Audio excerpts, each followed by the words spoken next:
মিম্পা আর রাফসান আজকে ঘুম থেকে খুব ভোরেই উঠল, কারণ আজকে তারা চিড়িয়াখানায় ঘুরতে যাবে। কিছুক্ষণের মধ্যেই তারা পৌঁছে গেল চিড়িয়াখানার সামনে।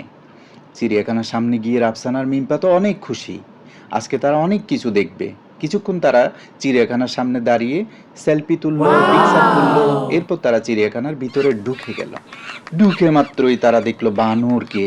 বানরকে তারা কলা খাওয়ালো। বানরগুলো খুব খুশি, বলে আমাদেরকে আরো কলা দাও, আরো কলা দাও। মিম্পা রাফসান অনেকক্ষণ তাদেরকে কলা খাওয়ালো। কলা খাওয়ানো শেষে মিম্পা আর রাফসান চলে গেল সিংহের খাঁচার সামনে। ও মাই গড, সিংহ তো চোখ বড় বড় করে তাকিয়ে আছে, বলছে এই তোরা কারা।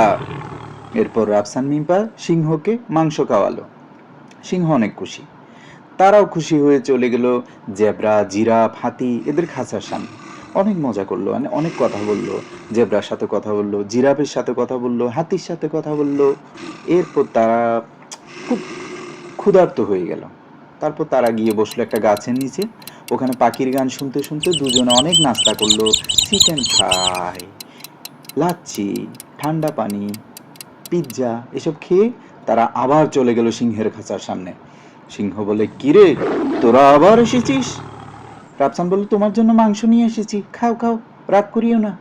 তারপর সিংহ বলল, ওকে ওকে, রাগ করার কিছু নেই, খানা দিলে কেন রাগ করবে।